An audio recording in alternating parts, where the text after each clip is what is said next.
moments. En aquests moments nosaltres podem posar atenció a uns certs estímuls i no a uns altres.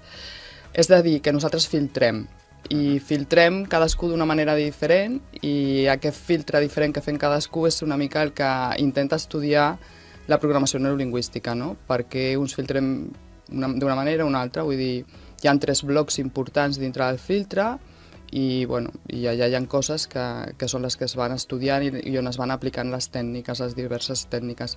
I la finalitat és aquesta, és la de donar-se en compte, prendre consciència de quina és l'estructura que tu estàs utilitzant per filtrar la realitat en el moment en què això t'ocasiona una dificultat, evidentment, perquè si tot va bé no hay que tocar nada.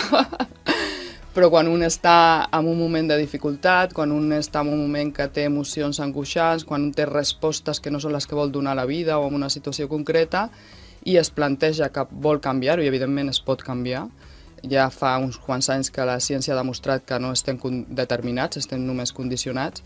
Llavors, a partir d'aquí, nosaltres podem canviar les nostres estructures mentals, podem canviar les nostres estructures de percepció i podem canviar la resposta, amb la qual cosa canvia la nostra realitat.